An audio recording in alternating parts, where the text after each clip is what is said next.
देखिए बात कर रहे थे कंप्यूटर सिस्टम को हमने समझाने के लिए एक हमने आपको एक स्टीरियोटाइप स्टोरी सुनाई हुई थी। हमने सुनाया था कि बेहतर अगर किसी चीज को समझना है तो सबसे बेस्ट चॉइस है, सबसे बेस्ट ऑप्शन है कि हम देखें ये किस तरीके से डेवलप हुआ होगा, ठीक है ना, किस चीजों से ये सारी चीजें को रिलेट कर पा रही हैं। तो हमने कहा था कि अगर सिस्टम को समझना है तो अगर आप अपने आप को समझते हैं, if you can explain yourself then you can explain systems, क्योंकि सारी चीजें कहीं ना कहीं से जो है आइडियाज जो होते हैं वो लिटरेचर से ही आते हैं। तो हमने कहा था कि जैसे हमारे पास जो है as a human beings we have 5 sensory organs, ठीक है ना, हमारे पास as a human beings 5 sensory organs हैं। उन सेंसरी ऑर्गन से इंफॉर्मेशन को हम लोग ब्रेन में लाते हैं, ठीक है ना। और जो 5 सेंसरी ऑर्गन्स है, एक बार हम लोग फिर से नाम बता दे रहे हैं। जो सेंसरी ऑर्गन्स हैं, जैसे आपका आई हो गया देखने के लिए, नोज हो गया स्मेल करने के लिए, टंग हो गया आपका टेस्ट के लिए, ईयर हो गया लिसनिंग के लिए, और और आपका स्किन हो गया टच के लिए, ठीक है ना। तो ये 5 सेंसरी ऑर्गन्स हैं। इन्हीं सेंसरी ऑर्गन से हम लोग इंफॉर्मेशन को, यहाँ से थोड़ा सा हम लोग लिख रहे हैं, ये देखिए यहाँ से हम आपको थोड़ा सा लिख के दिखा देते हैं, लिखने की कोशिश करते हैं।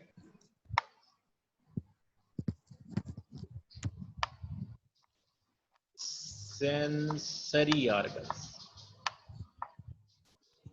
लिखने में थोड़ी सी दिक्कत होती है, ठीक है, लिखने में थोड़ी सी दिक्कत होगी, क्योंकि अगर हमारा स्क्रीन टच सेंसिटिव होता तो ज़्यादा अच्छा होता। स्क्रीन हमारा जो है टच सेंसिटिव नहीं है, हम माउस से लिख रहे हैं तो थोड़ा सा सेंसरी ऑर्गन्स। तो 5 सेंसरी ऑर्गन्स हैं जिससे हम लोग इंफॉर्मेशन को कलेक्ट करते हैं फ्रॉम द एक्सटर्नल वर्ल्ड, ठीक है ना। और उस इंफॉर्मेशन, ये जितने हमने ऑर्गन्स के नाम लिए, these are sensory organs and role of sensory organs are to collect information from the external world, ठीक है।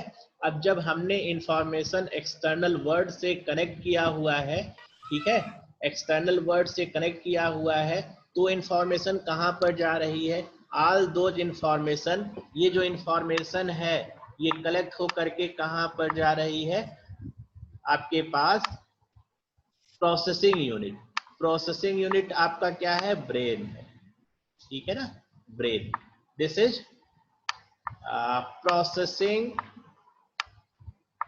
यूनिट, ठीक है ना, दिस इज प्रोसेसिंग यूनिट। तो हमने इंफॉर्मेशन को कलेक्ट किया और ब्रेन में इंफॉर्मेशन प्रोसेस हुई, और जब इंफॉर्मेशन प्रोसेस हुई तो that we draw some conclusion, ठीक है।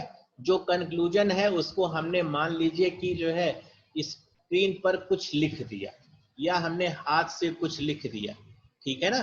तो इंफॉर्मेशन आई ब्रेन में, ये इनपुट हुई, ये जो सेंसरी ऑर्गन्स हैं, दीज आर इनपुट यूनिट्स, ठीक है ना। इंफॉर्मेशन यहाँ से आ रही है, तो ये जो है आपका, ये इंफॉर्मेशन ब्रेन में आ रही है, प्रोसेसिंग यूनिट हो गया। और यहाँ से इंफॉर्मेशन कहाँ पर जा रही है, आउटपुट यूनिट पर जा रही है, ठीक है ना। ये इंफॉर्मेशन आउटपुट यूनिट पर गई, ठीक। तो 3 चीजें अगर आप ह्यूमन में देखें तो ह्यूमन में और मशीन को पैरेलली एक साइड बाय साइड रख करके अगर कंपेयर करें, ठीक है, तो हमारा जो मैकेनिज्म है, mechanism of human behavior is that all organs are classified into 2 parts, not 2 parts, the 3 parts. Those organs from which we are taking input from the external world are known as sensory organs, and all collected information are processed in the brain, and brain is called processing unit, ठीक है ना, processing unit. और process करने के बाद कुछ information जो है बन रही है उस इंफॉर्मेशन को हम लोग प्रिंट कर ले रहे हैं, तो this is called my processing unit. अच्छा एक चीज और, जब आपके पास ब्रेन में आती है तो क्या कभी ऐसा होता है कि आप सो गए, अगले दिन जगे तो आपको पूरी पहले क्या हुआ था वो याद नहीं हो? ऐसा नहीं होता है। जब भी हम सोते हैं तो सारी इंफॉर्मेशन जो मेमोरी से कहाँ पर जाती है, सबकॉन्शियस माइंड में चली जाती है, और जब हम लोग जगते हैं तो उस इंफॉर्मेशन को फिर से याद कर पाते हैं। तो ये जो इंफॉर्मेशन है, ये इंफॉर्मेशन परमानेंटली कहाँ पर स्टोर हो जाता है? This information is permanently store in a memory. ठीक है ना? This information is permanently stored in the memory of what? Memory of human behaviour, human being. ठीक है ना? तो अगर इन चीजों को आप समझ पा रहे हो, अब हम लोग पैरेलली एक मशीन को इंटरप्रेट करने, एक्सप्लेन करने की कोशिश कर रहे हैं। आपने ह्यूमन के मैकेनिज्म को समझ लिया है, अब हम लोग थोड़ा सा एक एक चीजों को कोरिलेट कर रहे हैं मशीन से, और दिखाएंगे कि मशीन और ह्यूमन बीइंग में कितना सिमिलैरिटी है। ठीक है ना? कितना सिमिलैरिटी है। जैसे एक मशीन है, मशीन में आपके पास क्या क्या चीजें हैं? कुछ एक सिस्टम की बात जब हम लोग करते हैं, एक डिस्क्रीट यूनिट की बात नहीं कर रहे हैं हम लोग, सिस्टम की बात कर रहे हैं। सिस्टम का मतलब कि बहुत सारे चीजों का एक कॉम्बिनेशन। ठीक है? Combination of different thing which acts together to form a single unit। ठीक है ना? बहुत सारी चीजें जब मिल करके काम करती है तो उसको हम लोग सिस्टम बोलते हैं।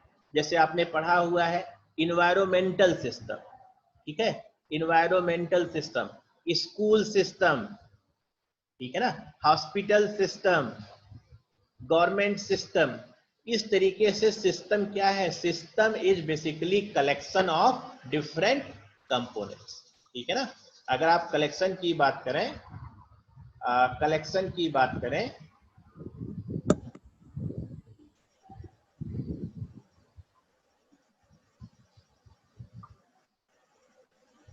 नेक्स्ट स्क्रीन हमारा दिखाई पड़े तो हम आगे लिखें थोड़ा सा।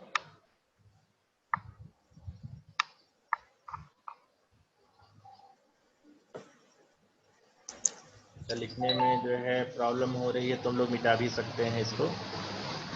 ठीक है? लिखने में अगर प्रॉब्लम हो रही है तो हम लोग इसको मिटा भी सकते हैं, कोई इशू नहीं है। लेकिन अगर ये सेव हो जाता तो ज्यादा बेहतर था। चलिए, कोई इशू नहीं। अब हम लोग डिफाइन करते हैं, कुछ टर्म को डिफाइन करते हैं। इसलिए डिफाइन कर रहे हैं क्योंकि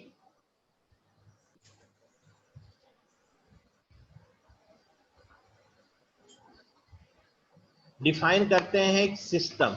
व्हाट इज सिस्टम? सिस्टम क्या होता है? कंप्यूटर को हम लोग कंप्यूटर सिस्टम क्यों बोलते हैं? और कंप्यूटर सिस्टम ही नहीं होता है, सिस्टम का मतलब होता है collection of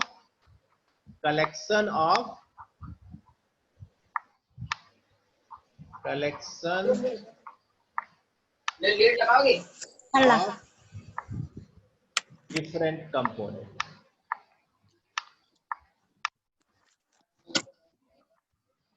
collection of different,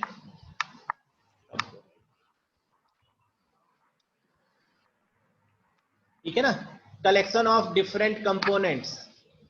system क्या है? System is collection of different components. और इस तरीके से आपका बिहेव करे, इतना जो है समाहित हो जाए कि आपको लगे कि ये अलग अलग कंपोनेंट ना हो करके एक ही चीज के पार्ट है। जैसे आप ह्यूमन को देखिए, हमारे पास हैंड है, we have a brain, we have a eyes, we have mouth, we have different limbs. ठीक है ना? लेकिन इतना इंटीग्रेटेड है, इतना कोऑर्डिनेटेड है कि हम ये कोई कह ही नहीं सकता कि ह्यूमन बॉडी, जब हम लोग ह्यूमन बॉडी की बात करते हैं तो आपके दिमाग में सिर्फ ह्यूमन बॉडी आती है। ठीक है ना? ये समझ में नहीं आता कि ये क्या है कि कलेक्शन ऑफ डिफरेंट ऑर्गन्स है, ये समझ में नहीं आता। ठीक है ना। तो ये क्या हो गया, ये हो गया सिस्टम हो गया। अब कुछ सिस्टम की बात करें आप, तो आपके पास जैसे एक है नेचुरल सिस्टम, जो नेचर है वो भी एक सिस्टम है, ठीक है ना। आप इन्वायरमेंटल सिस्टम की बात करते हैं, फिजिकल सिस्टम की बात करते हैं, ठीक है ना, कंप्यूटर सिस्टम की बात करते हैं। यहां पर हम लोग एक्सप्लेन करने की कोशिश करेंगे what is a computer system. System की डेफिनेशन आपको समझ में आ गई होगी। जैसे हमने कहा कि हमारे लिम्स हैं, हमारे जो है बॉडी है, हमारा जो है ब्रेन है, and they are sync together so that they we have as a single unit. So ये क्या हो गया, ह्यूमन सिस्टम हो गया, ठीक है ना। अब हम लोग थोड़ा सा कंप्यूटर सिस्टम को एक्सप्लेन करते हैं, what is a computer system, ठीक है। तो जब हमने कहा कंप्यूटर सिस्टम, तो आपके दिमाग में आना चाहिए कि कंप्यूटर के कंपोनेंट्स का इंटीग्रेशन, ठीक है ना, कंप्यूटर के,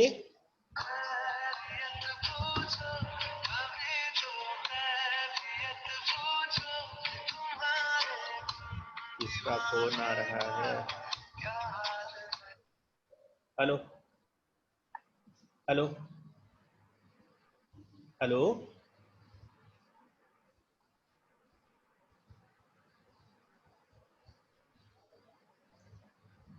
ठीक है। तो सिस्टम की बात हमने किया, अब हम लोग कंप्यूटर सिस्टम की बात कर रहे हैं। कंप्यूटर सिस्टम का मतलब हुआ कंप्यूटर के डिफरेंट डिफरेंट पार्ट्स को इस तरीके से जोड़ देना कि जब हम लोग बात करें तो इस तरीके से कोऑर्डिनेटेड वर्क हो कि लगे कि एक सिंगल यूनिट है, ठीक है ना। तो इसको हम लोग बोलेंगे कंप्यूटर सिस्टम, ठीक है।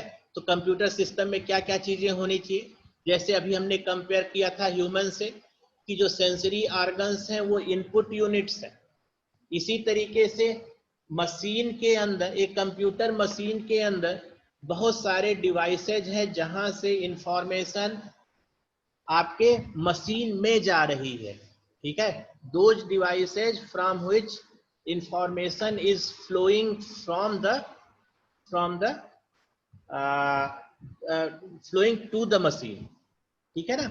ऐसे यूनिट को हम लोग क्या बोलेंगे, ऐसे यूनिट को हम लोग बोलेंगे इनपुट यूनिट, ठीक है ना। ऐसे यूनिट को हम लोग बोलेंगे इनपुट यूनिट, ठीक है ना। तो पहला जो पोर्शन हो गया वो हो गया इनपुट यूनिट, ठीक है, इनपुट यूनिट हो गया। अब देखिए इनपुट यूनिट में आप एक एक डिवाइसेस की बात करते जाइए, एक एक पार्ट्स की बात आप करते जाइए और थोड़ा सोचते जाइए कि इंफॉर्मेशन जो है मशीन में जा रहा है या मशीन से इंफॉर्मेशन आ रहा है। If information is flowing toward the machine, right, it is input unit. अब देखिए थोड़ा सा याद करने की कोशिश कीजिए, एक मशीन के क्या क्या पार्ट होते हैं, एक मशीन के क्या क्या पार्ट होते हैं। मशीन के आपके पार्ट जो है, जो मशीन का पार्ट है कीबोर्ड है। तो कीबोर्ड आप जानते हैं इंफॉर्मेशन कहां से कहां जाता है। जब आप एक की को प्रेस करते हैं, तो जो की को प्रेस करते हैं तो एक कोड जो है वो सीपीयू को जाता है, ठीक है ना। तो इंफॉर्मेशन अगर जो है डिवाइस से प्रोसेसिंग यूनिट में जा रहा है तो उसको हम लोग बोलेंगे इनपुट यूनिट। इसी तरीके से माउस है, माउस का रोल अगर आप थोड़ा सा सोचिए, एक्सप्लोर करिए, तो माउस में हम लोग क्या करते हैं, जब किसी चीज को क्लिक करते हैं तो इंफॉर्मेशन कहां पर जाती है, सीपीयू को जाती है। तो माउस कैसा डिवाइस हो गया, mouse is a input device. इसी तरीके से प्रिंटर सोचिए, what is a printer, printer क्या करता है, प्रोसेस्ड इंफॉर्मेशन है, आउटपुट। प्रोसेस्ड इंफॉर्मेशन है, उसको हम लोग कहां से ला रहे हैं, मशीन से पेपर पर ला रहे हैं। तो फ्लो की डायरेक्शन कहां पर आ रही है, मशीन टू यूनिट। तो ऐसे पेपर। यूनिट को हम लोग क्या बोलेंगे, आउटपुट यूनिट, ठीक है ना। तो एक इनपुट यूनिट हो गया, एक आपका हो गया आउटपुट यूनिट,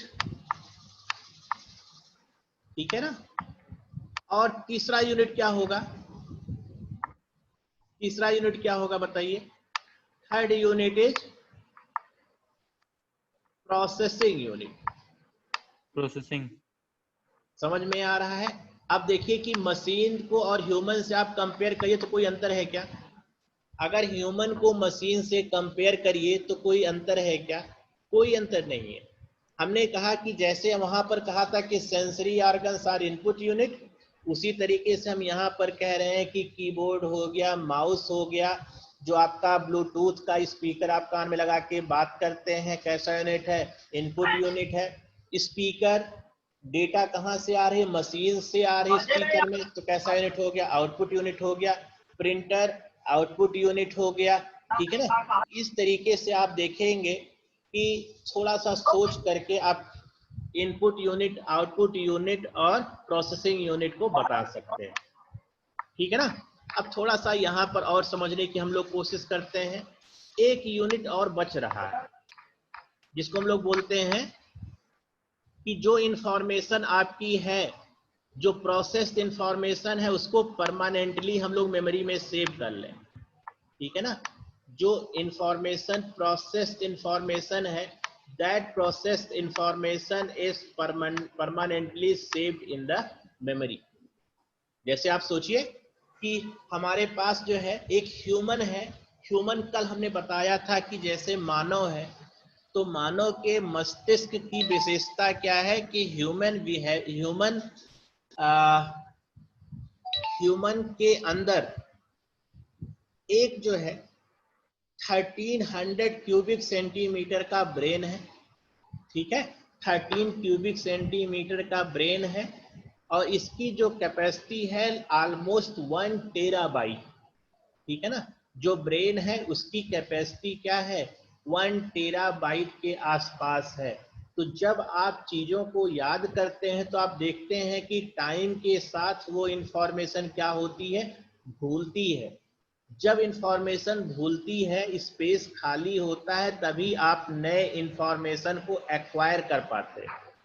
समझ में आ रहा है? जब पुरानी इंफॉर्मेशन को आप भूलते हैं तो नए इंफॉर्मेशन को एक्वायर कर पाते हैं। इसी तरीके से मशीन है, मशीन की एक मेमोरी की एक कैपेसिटी है और वो कैपेसिटी को हम लोग किस में मेजर करते हैं? बाइट्स में मेजर करते हैं, ठीक है ना। सबसे छोटा यूनिट बाइट, बाइट से बड़ा यूनिट किलोबाइट, उससे बड़ा मेगाबाइट, उससे बड़ा गीगाबाइट, उससे बड़ा टेराबाइट, ठीक है ना। तो इस तरीके से हम लोग मेमोरी को मेजर करते हैं। तो जो आपकी हार्ड डिस्क की मेमोरी है वो कितनी होती है? ऑलमोस्ट 500 मेगाबाइट, 500 गीगाबाइट या 1 टेराबाइट। समझ में आ रहा है? लेकिन ये मेमोरी में आपकी इतनी कंप्लीट नहीं है कि सारी की सारी इंफॉर्मेशन आप इसमें सेव करते जाएं। एक समय ऐसा आएगा, एक समय ऐसा आएगा जब पूरी की पूरी जो आपकी डिस्क है वो डिस्क फुल हो जाएगी, और जब डिस्क फुल हो जाएगी then you have to delete certain information from the memory, ठीक है ना। आपने कुछ चीजों को डिलीट किया और जब डिलीट करेंगे तब जो स्पेस क्रिएट होगा उसमें नई इंफॉर्मेशन जा करके सेव होगी। इसी तरीके से ह्यूमन बिहेवियर का अगर आप देखेंगे तो ह्यूमन बिहेवियर भी इसी तरीके से है। अगर आप इंफॉर्मेशन को कलेक्ट, नई चीजों को पढ़ रहे हैं, तो आप देखेंगे कि पुरानी चीजें जो भूल गई तभी नई चीजें आके स्टोर हो रही हैं, ठीक है ना।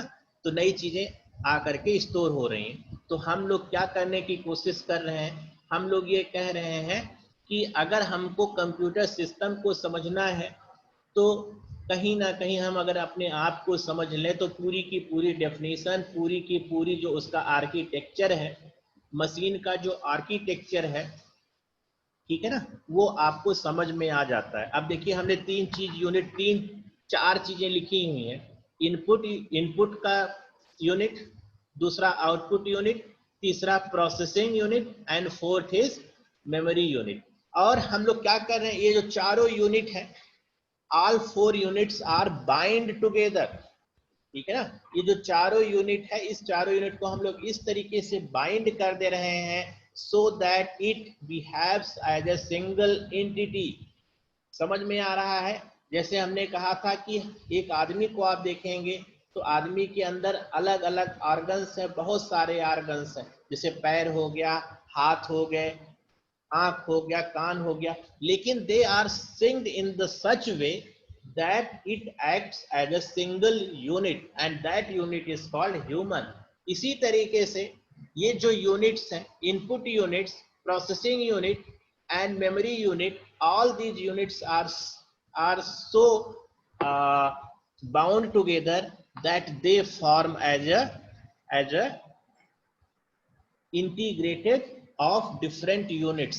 ठीक है ना, और उसी को हम लोग क्या कह रहे हैं, सिस्टम कह रहे हैं। समझ में आ रहा है? तो अगर अब आपको डिफाइन करना हो what is a computer, what is a computer, अगर आपको डिफाइन करना हो तो सबसे बेस्ट डेफिनेशन क्या समझ में आती है, आप कहेंगे कि computer system is basically component of, basically integration of 4 components. ठीक है ना, अब उनकी लिस्टिंग बता दीजिए, कौन कौन से 4 कंपोनेंट्स हैं? इनपुट यूनिट्स, दूसरा आउटपुट यूनिट, तीसरा प्रोसेसिंग यूनिट और चौथा मेमोरी यूनिट। ठीक है, लेकिन ये डिस्क्रीट नहीं है।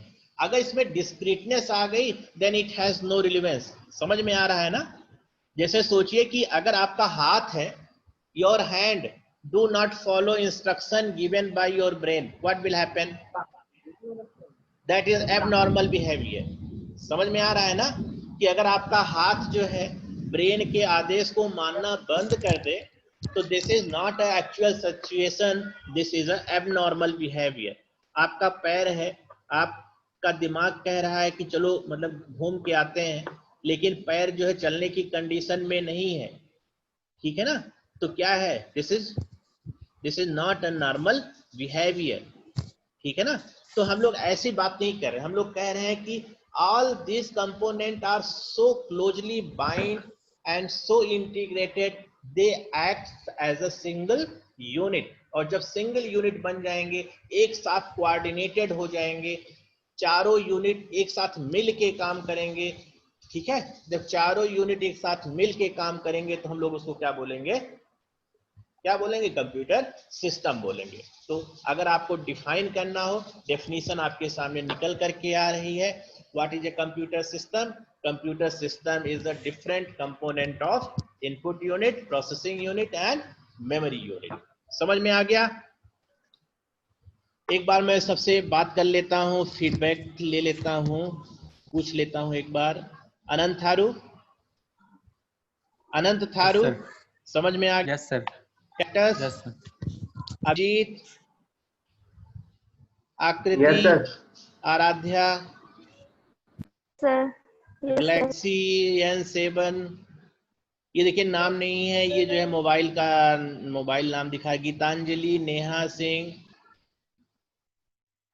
देखिए अगर आप चीजों को कोरिलेट कर लेंगे, अगर आप चीजों को कोरिलेट कर लेंगे तो आपको चीजें जो है बहुत आसान हो जाएगा, और अगर आप याद करने की कोशिश करेंगे तो things will become very complex. ठीक है ना, तो बेस्ट अप्रोच इज आपको चीजों को समझिए, और अगर आपने चीजों को समझ लिया, एक बार आपने समझ लिया तो कभी चीजें भूलेंगी नहीं। ठीक है ना, तो बेस्ट चॉइस इज दैट आपको अपने दिमाग पर स्ट्रेस करना है और चीजों को समझना, चीजों को याद नहीं करना है, क्योंकि याद करने से चीजें जो होती हैं हमेशा धोखा दे देती हैं।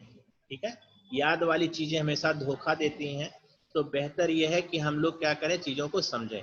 तो होपफुली अब आप अगर अपने आप को समझ पा रहे हैं, अपने आप को समझते हैं, तो आपको सिस्टम समझ में आ जाएगा। ठीक है, एक चीज और हम लोग बात करते हैं। आजकल एक बहुत टर्म आप लोग सुन रहे होंगे, वैक्सीन का बात कर रहे होंगे, है ना? वैक्सीन की बात कर रहे हैं, तो वैक्सीन क्या होता है, व्हाट इज अ वैक्सीन, और हम लोग इसका सिस्टम में ये जो आइडिया है वैक्सीन की कहां पर लाके इंप्लीमेंट करते हैं, ये समझना है।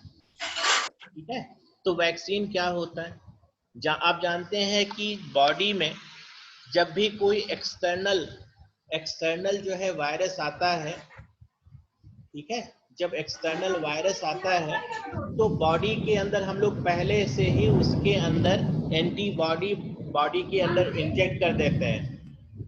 ठीक है ना, जैसे आपने देखा होगा कि अगर न्यू बॉर्न इन्फेंट है, न्यू बॉर्न इन्फेंट में बॉडी में बार बार वैक्सीनेशन होता रहता है हर एक बीमारी के लिए। तो जिस बीमारी का वैक्सीनेशन होता है उसका एंटीबॉडी बॉडी के अंदर डाल दी जाती है। और जब कोई एक्सटर्नल एजेंट, कोई बीमारी आएगी तो वो अपने आप एक्टिवेट हो जाएगा। जो आपने एंटीबॉडी डाल के रखी हुई है वो अपने आप एक्टिवेट हो जाएगा और सिस्टम को बचाएगा। तो अगर इसी कॉन्सेप्ट को हम लोग देखें तो मशीन में भी है। ये जो कॉन्सेप्ट है ये मशीन के अंदर भी है। हम लोग सिस्टम में एंटीवायरस डालते हैं और सिस्टम में एंटीवायरस डालने का मतलब क्या है कि सिस्टम को हम लोग इम्यून कर रहे हैं। Immune for what? For illegal access from the outside world. बाहर की दुनिया से सिस्टम का इलीगल एक्सेस ना हो, हमारी डेटा इंटैक्ट रहे, हमारी डेटा के साथ छेड़छाड़ ना हो, तो हम लोग अपने सिस्टम में क्या करते हैं?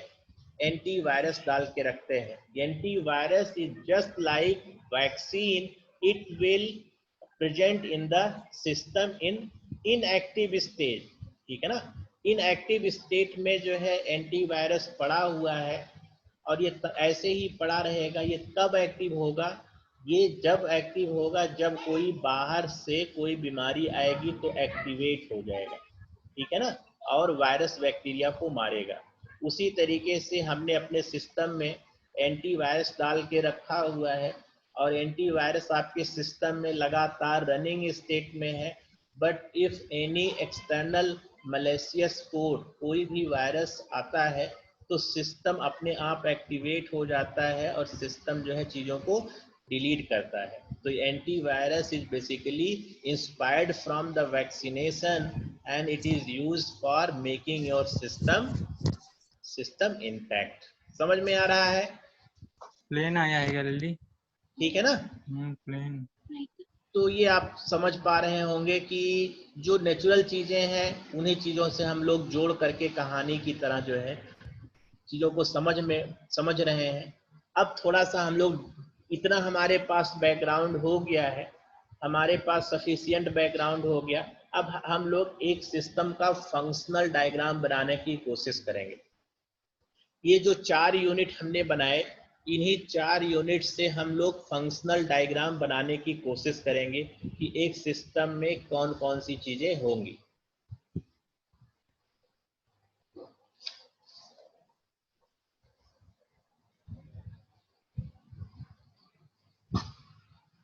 समझ में आ रहा है? एक सिस्टम में कौन कौन सी चीजें होंगी। अब हम लोग फंक्शनल डायग्राम की बात करेंगे तो शायद होपफुली आपको चीजें समझ में आ गई होंगी। इनपुट यूनिट क्या है, आउटपुट यूनिट क्या है, मेमोरी यूनिट। हमने एक जो है डॉक्यूमेंट आपको उपलब्ध कराया है व्हाट्सएप पर, उसको अगर आप पढ़ेंगे तो आपको बहुत सारी चीजें, नई चीजें निकल करके आएंगी। ठीक है? जितना आप